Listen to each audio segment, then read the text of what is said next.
कार्यक्रमको साथमा तपाईको आफ्नै ब्याङ्क राष्ट्रिय वाणिज्य ब्याङ्क लिमिटेड, आफ्नो भनेको आफ्नै हुन्छ। कुमारी ब्याङ्क, सबैका लागि सधैँका लागि। ग्लोबल आइएमई ब्याङ्क, सबैका लागि bank. Mega bank Nepal limited, विश्वास जित्दै अघि बढ्दै। लक्ष्मी ब्याङ्क, लक्ष्य छ, लक्ष्मी ब्याङ्क छ। साङ्ग्रिला डेभलपमेन्ट ब्याङ्क लिमिटेड, स्थानीय विकासको आधार। Prime life insurance company limited, सुरक्षित भविष्य। Lumbini general insurance company limited, ensuring risks for prosperity. Progressive Finance Limited, our business is to finance yours. चालू आर्थिक वर्ष 2077-78 मा बागमती प्रदेशको जीडीपी वृद्धि दर सबैभन्दा बढी 4.7 र सुदूरपश्चिम प्रदेशको सबैभन्दा कम 3.4% रहने प्रक्षेपण गरिएको छ। केन्द्रीय तथ्याङ्क विभागका अनुसार गत वर्ष कर्णाली बाहेक सबै प्रदेशको जीडीपी ऋणात्मक रहे पनि यो वर्ष भने सबै प्रदेशको बढ्नेछ। यता चालू आर्थिक वर्षमा नेपाल आयल निगमले 2 अर्ब रुपैयाँ भन्दा बढी घाटा बेहोर्ने भएको छ। पछिल्लो 6 आर्थिक वर्षदेखि नाफामा रहेको निगम यो वर्ष भने घाटामा जान लागेको हो। नमस्कार, कार्यक्रम अर्थको आजको श्रृङ्खलामा म आकांक्षा उपाध्याय स्वागत गर्दछु। आज हामी आगामी बजेट सङ्कट टार्ने र आर्थिक पुनरुत्थानमा केन्द्रित हुनुपर्ने सुझाव, नेपालबाट वैदेशिक रोजगारमा जाने घट्दा पनि रेमिटेन्स भने निरन्तर वृद्धि र हिमालयन र इन्भेस्टमेन्ट ब्याङ्क मर्ज भएर सबैभन्दा ठूलो ब्याङ्क बन्दै लगायत साताका थप आर्थिक गतिविधि लिएर उपस्थित भएका छौँ। आउनुहोस् आजको कार्यक्रम सुरु गरौँ। अर्थ मन्त्रालयले आगामी आर्थिक वर्ष 2078-79 को बजेट निर्माणको काम लगभग अन्तिम चरणमा पुगेको जनाएको छ। जेठ 15 मा संघीय संसदमा बजेट पेश गर्नुपर्ने कार्यतालिका अनुसार अर्थमन्त्री विष्णु पौडेल सहित मन्त्रालयको आर्थिक नीति विश्लेषण महाशाखा प्रमुख रामप्रसाद घिमिरे संयोजक रहेको 5 सदस्यीय मस्यौदा लेखन टोली बजेटलाई अन्तिम रूप दिन खटिएका छन्। कोरोनाले जनजीवन र अर्थतन्त्रमा ठूलो सङ्कट सिर्जना गरिरहेका बेला सरकारले कस्तो बजेट ल्याउला भन्ने सबैको चासोको विषय बनेको छ। उद्योगी, व्यवसायी एवं अर्थशास्त्रीहरूले आगामी बजेटले कोरोना सङ्कटलाई समाधान र अर्थतन्त्र पुनरुत्थानलाई प्रमुख प्राथमिकता दिनुपर्ने सुझाव दिएका छन्। गत वर्षदेखि नै भन्नाले जुन तहस नहस भएको चाहिँ जुन एउटा चाहिँ उद्योग व्यवसाय चाहिँ क्षेत्र छ, यसलाई चाहिँ भन्नाले एउटा चाहिँ राहत चाहिँ दिने हिसाबको, यसलाई चाहिँ एउटा चाहिँ अलिकति सर्भाइभ गर्ने हिसाबको चाहिँ बजेट चाहिँ आउनुपर्छ भन्ने चाहिँ हो। जस्तो टुरिज्मको चाहिँ कुरा गर्दाखेरि टुरिज्म सेक्टरमा निकै नै भन्नाले चाहिँ ठुलो चाहिँ क्षति भएको अवस्था चाहिँ छ। त्यसै गरेर जस्तो कोभिडको कारणबाट जुन एउटा भनौँ न, जस्तो यो पूर्वाधारहरूमा जुन कामहरू चाहिँ जुन हिसाबले यो पिरियडमा चाहिँ सकिनु पर्ने चाहिँ प्रोजेक्टहरू पनि वास्तवमा चाहिँ कोभिडकै कारणबाट चाहिँ लम्बिएर चाहिँ पछाडि चाहिँ गएको चाहिँ अवस्था चाहिँ छ। त्यसले गर्दाखेरि अब यस्ता किसिमका चाहिँ आयोजनाहरूलाई भन्नाले एउटा चाहिँ कम्प्लिट चाहिँ गर्नको लागि यस्ता किसिमका चाहिँ भन्नाले पूर्वाधार बेस चाहिँ भन्नाले चाहिँ जस्तो पर्यटनकै कुरा गर्दाखेरि र ओभरअल भन्नाले चाहिँ उद्योग व्यवसायहरूलाई चाहिँ सपोर्ट गर्ने चाहिँ हिसाबको र खास गरेर यो महामारीलाई चाहिँ बाट चाहिँ बचाउनको लागि खास स्वास्थ्यको जुन एउटा चाहिँ पूर्वाधारहरू भनौँ न, यसमा चाहिँ अब अलि प्रायोरिटी दिएर चाहिँ काम गर्नुपर्ने चाहिँ हुन्छ। आम पब्लिकलाई चाहिँ बचाउनु पनि पर्यो, सँगसँगै चाहिँ यो इकोनोमिक एक्टिभिटीलाई पनि अगाडि बढाउने चाहिँ हिसाबले बजेट आउनुपर्छ भन्ने चाहिँ भनाइ चाहिँ हो। चालू आर्थिक वर्षको बजेटमा ल्याइएको राहतले व्यवसायलाई केही सहजता भएको थियो, तर पछिल्लो 2 साता यता अत्यासलाग्दो गरी बढेको महामारीले अर्थतन्त्रमा पुनः नराम्रोसँग धक्का पुर्याएको छ। अहिले सबै क्षेत्रलाई राहत चाहिएकाले बजेट महामारी नियन्त्रण तथा यसको अर्थतन्त्रमा परेको प्रभाव न्यूनीकरणमै केन्द्रित हुनुपर्ने अर्थशास्त्री बताउँछन्। कोरोनाले जसरी हाम्रो हेल्थ खोक्रो पारिसकेका हुन्छ, हाम्रो आर्थिक गतिविधिहरू, हामीले एक आपसमा गर्ने आर्थिक गतिविधिहरू पनि खोक्रो पारिसकेको हुँदो रहेछ भनेर केही रिपोर्टहरू एडभान्स कन्ट्री जहाँ हप्ताको रेकर्ड राखिन्छ ती देशका रेकर्डहरूले देखाउँछ। भनेपछि हाम्रो दोस्रो लहरको जुन कोरोना आयो यसले चाहिँ जीडीपी कति घटाउला अथवा त्यो नेसनल म्याक्रो इकोनोमिक एग्रिगेट्सहरूमा त्यो प्रमुख म्याक्रो इकोनोमिक सूचकाङ्कहरूमा चाहिँ के प्रभाव पार्यो भनेर छलफल गर्ने बेला चाहिँ तरिसक्यो। अघिल्लो चोटिकोमा चाहिँ ठिकै थियो। अब हामीले त्यो होइन कि त्यो भन्दा पनि एक स्टेप अगाडि गएर यो क्रोनिक लेभलमा कहाँ पुगिसक्यो, यो चाहिँ हामीलाई एकदमै क्रोनिक लेभलमा गइसक्यो जस्तो लाग्छ मलाई। केही नेसनल इन्ट्रेस्टका आयोजनाहरू जस्तै हाइड्रो बिचमा कन्स्ट्रक्सन छोडिदियो भने डामाडोल हुने होला, फास्ट्याग डामाडोल हुने होला। अब यस्ता केही आयोजनाहरू जसलाई कन्टिन्यू गर्नै पर्ने हुन्छ त्यसलाई छोडेर हामी चाहिँ नयाँ आयोजना नयाँ विकास कार्यक्रमहरू बनाउनुभन्दा यो चाहिँ कोभिडलाई नयाँ हस्पिटल अथवा मल्टिपर्पज टाइपको नयाँ हस्पिटल जहाँ हामी नयाँ हस्पिटल बनाउँछौँ भने त्यही नयाँ हस्पिटललाई भोलि स्टेडियम बनाउने खालको नयाँ आयोजनाहरू केही सोच्ने र यो 25% यसपटक चाहिँ रिकभरी प्याकेज नै कोभिड रिकभरी प्याकेज नै बनाउने। कोरोनाको लहर कहिलेसम्म जाने र अर्थतन्त्रमा कति गहिरो प्रभाव पार्नेछ भन्ने पूर्वानुमान गर्न सकिने अवस्था छैन। त्यसले गर्दा महामारीबाट माथि उठ्दै अर्थतन्त्र चलायमान बनाउनु त्यति सहज छैन। यो अवस्थामा नयाँ र लोकप्रिय कार्यक्रम थप्ने भन्दा पनि महामारीलाई परास्त गर्दै जनजीवन र अर्थतन्त्र बचाउनेमा सबैको चासो छ।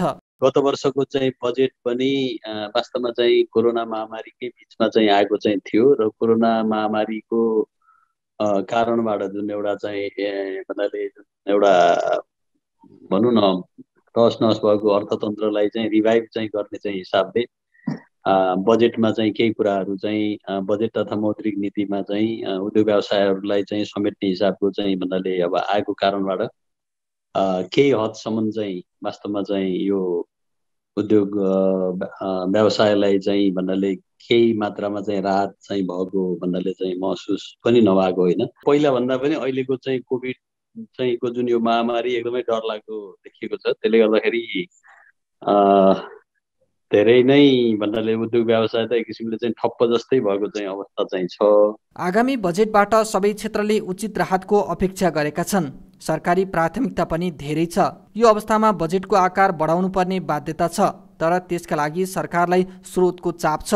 कोरोनाको प्रभावले राजस्वको स्रोत खुम्चिएको अवस्थामा सरकारलाई स्रोत व्यवस्थापन ठूलो चुनौतीको विषय बनेको छ।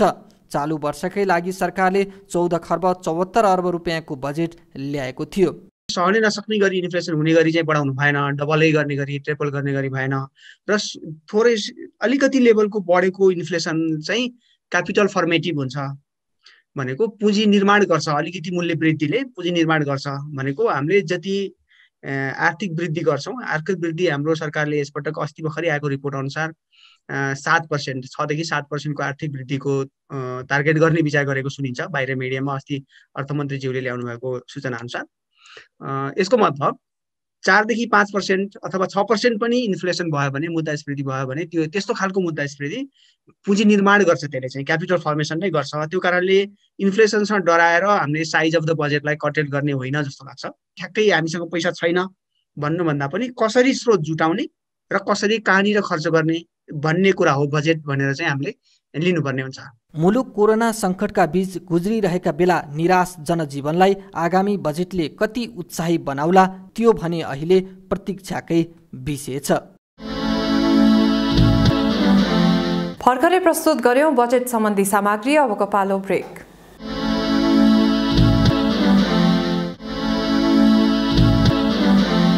वैदेशिक व्यापारसँग सरोकार राख्ने 40 निकाय र पक्षलाई आपसमा जोडेर एकद्वार प्रणाली पूर्ण कार्यान्वयन गरिने भएको छ।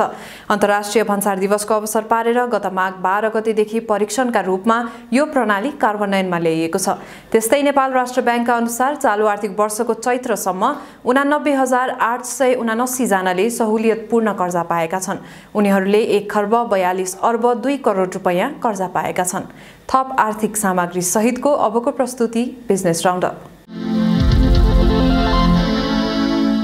गत वर्ष कोरोनाले सङ्कटमा परेको ऋणीलाई राहत प्याकेज ल्याएर प्रशंसा बटुलेको नेपाल राष्ट्र ब्याङ्कले यसपटक कस्तो प्याकेज ल्याउला भन्ने कौतूहलता सर्वत्र छाएको छ। राष्ट्र ब्याङ्कले गत वर्ष मौद्रिक नीति मार्फत कोरोनाले क्षति पुर्याएका ऋणीलाई अति प्रभावित, मध्यम प्रभावित र न्यून प्रभावितमा वर्गीकरण गरी राहत प्याकेज ल्याएको थियो। अहिले कोरोनाको दोस्रो लहर बढेपछि गएको वैशाख 16 देखि काठमाडौँ उपत्यका सहित मुलुकका विभिन्न स्थानमा अति आवश्यक बाहेकका सबै क्षेत्र ठप्प छन्। यो सङ्कट कहिलेसम्म लम्बिने हो निश्चित छैन। राष्ट्र ब्याङ्कले अर्थतन्त्रमा कोरोनाको असरलाई अध्ययन गरेर मात्र आगामी मौद्रिक नीति मार्फत राहत प्याकेज ल्याइने जनाएको छ। जेटमा केही व्यवस्था गरेका थियौँ र त्यसपछि मोनेटरी पोलिसी अन्तर्गत विभिन्न किसिमका यो व्यवसायीहरूलाई केही सहयोग पुग्ने किसिमका व्यवस्थाहरू गरेका छौँ। त्यो व्यवस्थाहरू चाहिँ हामीले 2078 असार मसान्तसम्मको लागि विभिन्न व्यवस्थाहरू गरेका छौँ। ती व्यवस्थाहरू अहिलेसम्म कायमै छन् र दोस्रो लहर अहिले चाहिँ 2077 सालको चैत महिनादेखि पुनः यो दोस्रो लहर कडा रूपमा आइरहेको छ र के कसो गर्ने भन्ने विषयमा नेपाल राष्ट्र ब्याङ्क उच्च व्यवस्थापनले छलफल चलाइरहेको छ र यो अहिलेको हाम्रो जुन हामीले गरेको व्यवस्थाले असार मसान्तसम्म कायम गर्ने हुनाले आगामी यो लकडाउन अथवा चाहिँ निषेधाज्ञा कति समयसम्म जान्छ, यसको इफेक्ट यो अर्थतन्त्रमा कति समयसम्म पर्छ भन्ने कुराको निरीक्षण गरेपछि मात्रै हामी तत् हिसाबले आगामी मोनेटरी पोलिसीमा केही व्यवस्था गर्छौँ। व्यवसाय ठप्प भएकाले ऋणको ब्याजमा छुट सहित पुनर्कर्जाको रकम बढाउन व्यवसायीहरूले अहिलेदेखि नै माग गरिरहेका छन्। सङ्घीय सरकारले जेठ 15 गते बजेट सार्वजनिक गर्दैछ। त्यसपछि मात्रै राष्ट्र ब्याङ्कले मौद्रिक नीति र त्यसले ल्याउने राहत प्याकेजका विषयमा निर्क्योल गर्ने जनाएको छ। रिफाइनान्स अन्तर्गत यो 212 अरब टोटलको रिफाइनान्स अमाउन्ट हो र त्यो चाहिँ नि आजका मितिसम्म अप्रुभल अमाउन्ट 148 अर्ब र चाहिँ आउटस्ट्यान्डिङ अमाउन्ट 128 अर्बको गइसकेको छ। भनेपछि हामीसँग अझै पनि उता 50, 12, 62, 64 अर्बको अमाउन्ट खाली नै छ हैन। अब त्यति समयसम्म हामी जान सक्छौँ र यो रिफाइनान्सको चाहिँ खास गरिकन व्यवसायमा त्राण भन्छ नि, यो अक्सिजनको काम गरेको छ र यसलाई हामी यो खास गरिकन यो हेभिली यो अफेक्टेडमा चाहिँ नि 1 वर्षको लागि र चाहिँ यो मिडियम र लेस अफेक्टेड हामीले 3टा क्याटेगोरी गरेका छौँ। यो 3टा क्याटेगोरी मध्ये 2टा क्याटेगोरीलाई चाहिँ नि 6 महिनाको लागि र एउटा क्याटेगोरीलाई चाहिँ 1 वर्ष लागि दिएछ। अब त्यो चाहिँ हामी फेरि सर्कुलेट घुमाउन सक्ने हुनाले यसबाट केही त्राण प्रदान गर्न सकिन्छ भन्ने हाम्रो व्यवस्था हो र अहिले तत्कालै रिफाइनान्सको अमाउन्ट थप्ने अथवा नथप्ने भन्ने विषयमा हाम्रो त्यस्तो छलफल केही चलेको छैन। अहिले हामी त्यसैमा अनगोइङ बेसमै छौँ। सरकारले बजेट सार्वजनिक गरेपछि बजेटलाई सहयोग पुर्याउने गरी राष्ट्र ब्याङ्कले मौद्रिक नीति ल्याउने गर्छ। हिमालयन र नेपाल इन्भेस्टमेन्ट ब्याङ्क बीच मर्जर सम्झौता भएको छ। सम्झौता पत्रमा हिमालयन ब्याङ्कका अध्यक्ष तुलसी गौतम र नेपाल इन्भेस्टमेन्ट ब्याङ्कका अध्यक्ष पृथ्वी बहादुर पाण्डेले हस्ताक्षर गर्नुभएको छ। मर्जरपछि ब्याङ्कको नाम Himalayan and Nepal investment bank रहनेछ। ब्याङ्कको अध्यक्षमा इन्भेस्टमेन्ट ब्याङ्कका अध्यक्ष पृथ्वी बहादुर पाण्डे र प्रमुख कार्यकारी अधिकृतमा अशोक शमशेर राणा रहनुहुनेछ। राणापछिको कार्यकाल हाल इन्भेस्टमेन्ट ब्याङ्कका प्रमुख कार्यकारी अधिकृत ज्योति पाण्डेले सम्हाल्नुहुनेछ। मर्जपछि बन्ने नयाँ ब्याङ्कको चुक्ता पुँजी 26 अर्ब 94 करोड रुपैयाँ हुनेछ, जुन हालको वाणिज्य ब्याङ्कहरूको तुलनामा सबैभन्दा उच्च हो। ब्याङ्कको हाम्रो स्ट्याटस के छ? 2टा कारणले हामीले ब्याङ्कको बारेमा अध्ययन गरौँ भन्यौँ। एउटा चाहिँ हामी आफैलाई पनि, जस्तो म हिमालयन ब्याङ्कको अध्यक्ष छु, हाम्रो हिमालयन ब्याङ्कको बोर्ड छ, हिमालयन ब्याङ्क कसरी अगाडि बढिरहेको छ भन्ने कुरा चाहिँ एउटा चाहिँ अध्ययन गरौँ भन्ने भयो। त्यो कुरा रेस्पेक्टिभ ब्याङ्कलाई पनि एकपल्ट तपाईँहरू पनि त्यसरी गर्ने हो त, यसरी गरौँ भन्ने सल्लाह गर्दाखेरि उहाँहरूले पनि हुन्छ भन्नुभयो। त्यस कारणले हामीले के गर्यौँ भन्दाखेरि दुईटै ब्याङ्कको डिडिए गर्नको निम्ति, ड्यु डिलिजेन्स एसेसमेन्ट गर्नको निम्ति हामीले एउटा इन्डिपेन्डेन्ट पार्टी, बाहिरको पार्टीलाई हामीले छनौट गऱ्यौँ र त्यसमा दुईटै ब्याङ्कको सहमति भयो। असारसम्ममा यसलाई टुङ्ग्याउन पाइयो भने हामी साउनदेखि चाहिँ एउटै ब्याङ्क बनाउन पाए चाहिँ हुन्थ्यो भन्ने हाम्रो इच्छा हो। यस्तै कुल कर्जा प्रवाह 2 खर्ब 88 अर्ब रुपैयाँ हुनेछ भने निक्षेप 2 खर्ब 98 अर्ब रुपैयाँ हुनेछ। जगेडा कोष 19 अर्ब 14 करोड रुपैयाँको हुनेछ। एकीकृत कारोबार सुरु गर्नका लागि बाँकी सबै प्रक्रियाहरू आगामी 2 महिनाभित्र सक्ने जनाइएको छ। आर्थिक वर्ष 2077-78 को 9 महिनामा 7 खर्ब 29 अर्ब रुपैयाँ रेमिट्यान्स भित्रिएको छ। यो अवधिमा रेमिट्यान्स आय 16.5%ले वृद्धि भएको छ। गत वर्षको सोही अवधिमा रेमिट्यान्स आय 4.2%ले घटेको थियो। चालु आर्थिक वर्षको यो अवधिमा वैदेशिक रोजगारीका लागि अन्तिम श्रम स्वीकृति लिने नेपालीको संख्या भने 66.7%ले घटेको छ। कोरोनाका कारण वैदेशिक रोजगारीमा रहेकाहरू स्वदेश फर्किरहेको र नेपालबाट जाने पनि घटेको अवस्थामा रेमिट्यान्स आयमा भने खासै असर नपर्नुलाई जानकारहरू अनौपचारिक माध्यमबाट हुने कारोबार प्राथमिकतामा नपर्नुलाई प्रमुख कारण मान्दछन्। पहिलादेखि हाम्रो चाहिँ रेमिट्यान्स को ठुलो भाग, धेरै सिग्निफिकेन्ट भाग अंश चाहिँ यो फर्मल च्यानलबाट नआइरहेको अवस्था थियो भने अहिले कोभिडको कारणले विश्वमा अर्थतन्त्र चाहिँ सबै खुम्चिएको अवस्था छ। जुन पहिला हाम्रो जस्तो स्ट्रक्चर भएको इकोनोमीमा इलिगल ट्रेड र ट्रान्ज्याक्सनहरू जुन किसिमले अनौपचारिक रूपमा भइरहेको थियो त्यसको साइज अहिले घटेको कारणले पनि यो चाहिँ रेमिट्यान्स अहिले बढेको देखिएको हो। त्यो फर्मल च्यानलबाट आएको चाहिँ बढेको देखिएको हो, तर घर परिवारले पाउने रेमिट्यान्स चाहिँ त्यो 16% बढेको अवस्था चाहिँ होइन। रेमिट्यान्स नेपाली अर्थतन्त्रको प्रमुख आधारमध्ये एक हो, तर कोरोनाका कारण पछिल्लो समय वैदेशिक रोजगारीमा जानेको सङ्ख्या दिन प्रतिदिन घट्दा आगामी दिनमा रेमिट्यान्स आयमा कमी आउने निश्चित छ। अर्थतन्त्रको स्थायित्वका लागि महत्त्वपूर्ण मानिएको रेमिट्यान्स घट्दा विदेशी मुद्रा सञ्चिति र व्यापार घाटा जस्ता पक्षलाई नकारात्मक प्रभाव पार्न सक्ने देखिन्छ।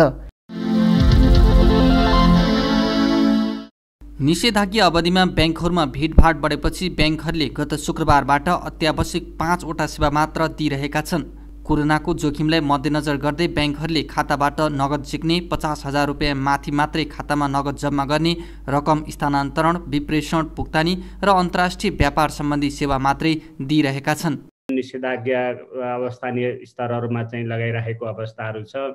यसमा भिडभाड कम गर्नुपर्ने अनि आवत जावत कम गर्नुपर्ने र ब्याङ्कहरू सबैले पनि शाखाहरूमा चाहिँ काठमाडौँभित्र 25% शाखाहरू अझ 25% भन्दा पनि कम गर्न सकिने र कर्मचारीहरू पनि न्यूनतम कर्मचारीहरूबाट सञ्चालन गर्ने भन्ने एउटा चाहिँ निर्देशन प्राप्त भएको छ र त्यही अनुसार ब्याङ्कहरू सञ्चालित छन् र ब्याङ्कहरू यसरी सञ्चालित हुँदाखेरि पनि कामहरू न्यूनतम जुन बेसिक इसेन्सियल कुराहरू जस्तो पैसा झिक्नको लागि अनि पैसा केही राख्नको लागि, रेमिटान्सेसहरूको लागि अनि यस्ता कुराहरूमा चाहिँ ब्याङ्कहरूले आफ्नो सर्भिसेसहरू दिइराखेको अवस्था छ। यस्तै ब्याङ्कर्सहरूले ग्राहकहरूलाई अत्यावश्यक बाहेक साधारण कार्यका लागि ब्याङ्कमा नआउन र डिजिटल उपकरणहरूको प्रयोगमा जोड दिन आग्रह गरेका छन्। ब्याङ्कका सबै एटिएम खुल्ला रहनुका साथै ब्याङ्कका कल सेन्टरहरू समेत कार्यालय समयभर उपलब्ध हुने जानकारी दिएको छ। ग्राहकहरू एउटा चाहिँ तपाईको चेक देखाएर सानो रकमको लागि पनि आउने अथवा चाहिँ स्टेटमेन्ट प्रिन्ट गर्नको लागि पनि आउने, 1500 रुपियाँ पनि डिपोजिट गर्न ब्याङ्कसम्म धाउने एउटा चाहिँ प्रवृत्तिले गर्दाखेरि आवत जावतमा अलिकति अझै अब चाहिँ कन्ट्रोल अझ गर्न सकिन्छ कि भन्ने हिसाबले हामीले यो व्यवस्था गरेको हो। पछिल्लो समय ब्याङ्कका कर्मचारीहरूमा कोरोना सङ्क्रमण बढ्दै गएको छ। हालसम्म 2400 भन्दा बढी कर्मचारीमा कोरोना सङ्क्रमण भएको नेपाल ब्याङ्कर सङ्घले जनाएको छ। महाकाली सिँचाइ आयोजना अन्तर्गत तेस्रो चरणको काम मुआब्जा विवादका कारण ढिलाइ भइरहेको छ। करिब 35 अर्ब रुपियाँ लागतमा निर्माण हुन लागेको उक्त आयोजनाको निर्माण कार्य सम्पन्न हुन अझै 10 वर्ष बाँकी छ। तर मुआब्जा विवादका कारण सो समय सीमाभित्र पनि निर्माण कार्य सम्पन्न हुने अवस्था देखिएको छैन। टनकपुर ब्यारेजको पूर्वतर्फबाट कैलालीको माला खेतीसम्म पुग्ने यो सिँचाइ आयोजनामा भारतीय पक्षले निर्माण गर्ने 1200 मिटर नहर निर्माण गरिसकेको छ। तर नेपालतर्फ भने मुआब्जा विवादका कारण धेरै ठाउँमा नहर निर्माणको काम अलपत्र छ। 12 देखि 28 किलोमिटरको जो 16 किलोमिटर छ त्यसमा चाहिँ 3टा प्याकेजमा चाहिँ निर्माण कार्यहरू भइरहेछ। त्यसमा अब ऐलानी जग्गाले यो ऐलानी जग्गाको उहाँ के अरे मतलब सरोकारवालाहरूलाई चाहिँ अब हामीले चाहिँ के अरे यो कार्यालयबाट अथवा जिल्ला के अरे यो मुआब्जा समितिबाट पुगेको चाहिँ चित्त बुझिरहेको छैन क्षतिपूर्ति होइन। त्यो भावनाले अलिकति डिबेट जस्तो भन्ने कि उहाँहरू चाहिँ सन्तुष्ट हुनुहुन्न, त्यो भावनाले उहाँहरूले चाहिँ त्यो के अरे क्षतिपूर्ति बुझिलिनु भएको छैन र उसलाई चाहिँ बढाउनुपर्छ भन्ने उहाँहरूको डिमान्ड छ। अहिलेसम्म चाहिँ त्यो 18 हेक्टर क्षेत्रफल चाहिँ जो हाम्रो चाहिँ ऐलानी जग्गामा पर्छ त्यो नहर ह्याङ्गन त्यसको चाहिँ हामीले अगाडि बढाउन सक्ने स्थिति छैन र बाँकी कामहरू चाहिँ भइरहेको अवस्था छ। यो वर्षदेखि हाम्रो राष्ट्रिय गौरवको आयोजना पनि भएको छ यो प्रोजेक्ट र हामीले चाहिँ 5 वर्षमा चाहिँ तपाईँको चाहिँ 12,000 हेक्टर सिँचाइ सुविधा पुर्याउने चाहिँ टार्गेट गरेर अगाडि बढिरहेको अवस्था छ। टनकपुर ब्यारेजमा मूल नहरको काम भइरहेको छ। यसैगरी करिब 12.69 किलोमिटर काम सम्पन्न भइसकेको छ भने 0 पोइन्टमा रहेको 230 मिटर नहरको टेन्डर भई काम भइरहेको र बाँकी रहेको काम 3वटा प्याकेजमा भइरहेको छ। आयोजना सम्पन्न भएपछि यसले करिब 12,000 हेक्टर जमिनमा सिँचाइ सुविधा पुग्नेछ। धनगढीबाट विवेक नगरीको रिपोर्ट। हामीसँग स्वास्थ्य बीमा सम्बन्धी सामग्री बाँकी नै छ, हामी सँगै रहनुहोला।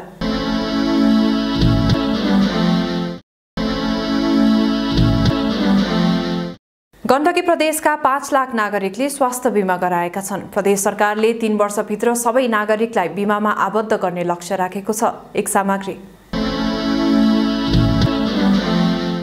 गण्डकी प्रदेशमा स्वास्थ्य बिमा गर्नेको संख्या करिब 5 लाख पुगेको छ। प्रदेशका 11वटै जिल्लामा स्वास्थ्य बिमाको पहुँच पुगेसँगै स्वास्थ्य बिमा गराउनेको संख्यामा वृद्धि भएको हो। यो अवधिमा 64,000 भन्दा बढी ज्येष्ठ नागरिकहरूले मात्र स्वास्थ्य बिमा गराएका छन्।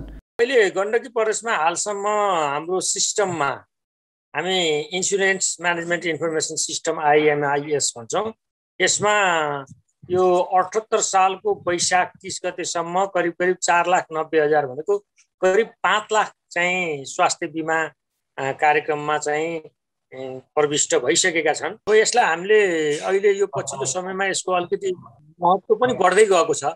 त्यो भएर हामीले चाहिँ यसलाई चाहिँ नै अब सेवा प्रदायक अस्पतालहरूलाई त्यो सेवा प्रवाह राम्रोसँग होस् भनेर अनुशिक्षण कार्यक्रमहरू नियमित रूपमा चलाउने गरेका पनि छौँ होइन। ती कुराहरू अगाडि गइरहेका छन्। त्यो भएर हामीले चाहिँ यसलाई चाहिँ अनुशिक्षण अलिकति चाहिँ यसलाई चाहिँ एडभोकेसी गर्ने अथवा यिनीहरूलाई चाहिँ गर्नको लागि त्यो किसिमको चाहिँ प्रचार प्रसार गर्ने कुरालाई हामी प्रायोरिटीमा दिन्छौँ।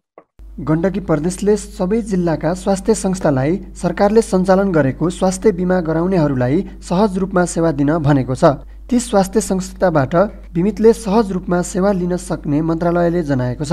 स्वास्थ्य बिमामा गरेकाले अधिकांशले सुविधा पाएको र लिएको हामीलाई छ र हाम्रा हस्पिटलहरूबाट यिनीहरूबाट लिने प्रक्रियाहरू अगाडि बढाइएको छ। तर कहिलेकाहीँ अलिकति हामीले ढिलो पाउँछौँ भन्ने गुनासो चाहिँ सधैँ छ।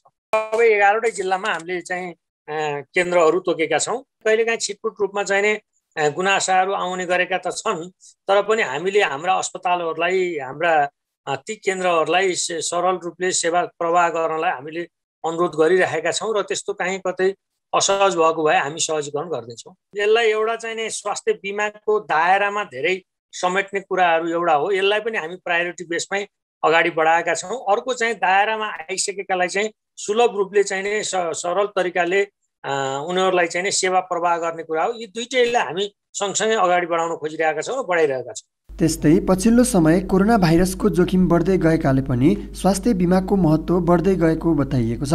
सोही अनुसार स्वास्थ्य बिमामा आबद्ध हुने र नवीकरण गराउनेको संख्या पनि बढ्दै गएको बताइएको छ। यो योजनामा सहभागी हुन प्रत्येक परिवारले 5 जना सदस्यका लागि 3,500 रुपैयाँ तिरेर 1 लाख रुपैयाँसम्मको औषधि उपचार प्राप्त गर्न सक्नेछन्। हाम्रो प्रदेशमा चाहिँ मेनली सरकारी अस्पतालहरूबाट चाहिँ प्राइमेरी सेन्टर हुन्छ, वहाँबाट चाहिँ रिफरल ल्याएर चाहिँ टर्सरी सेन्टर हुँदैन मिल्छ। जस्तै रिफरल WRS-बाट वा जिल्ला अस्पतालबाट लिएर आएर गण्डकी मेडिकल कलेज लगायत मणिपाल टिचिङ हस्पिटलमा लिएर आउन मिल्छ। म कार्यरत भएको ठाउँ चाहिँ मणिपाल टिचिङ हस्पिटल हो। त्यहाँ पनि हाम्रो पेसेन्ट्सहरूको लागि एउटा छुट्टै हेल्थ इन्सुरेन्स OPD सञ्चालन गरिरहेका छौँ। त्यहाँ चाहिँ हाम्रो इमर्जेन्सीको टिमले नै त्यो सञ्चालन गर्छौँ। त्यो मध्ये म पनि एकजना छु। अनि हेल्थ इन्सुरेन्सले के मैले देखेको छु भने चाहिँ सबभन्दा बढी प्रभावित भनेको चाहिँ उहाँ हाम्रो त्यो जनताहरू हुन्छ जसले चाहिँ हेल्थ सेक्टरको बारेमा बुझ्नुभएको छ तर उहाँले अफोर्ड गर्न सक्नु हुँदैन। र त्यस्तो पेसेन्ट पार्टीहरूको लागि चाहिँ के फाइदा भइरहेछ भने चाहिँ उहाँहरूले मणिपाल GMC लगायत प्राइभेट हस्पिटलहरूमा आएर उहाँले युज गर्न नसक्ने हेल्थ फेसिलिटीहरू पनि सहज रूपमा हेल्थ इन्सुरेन्सको कारणले गर्न सक्नुभएको छ।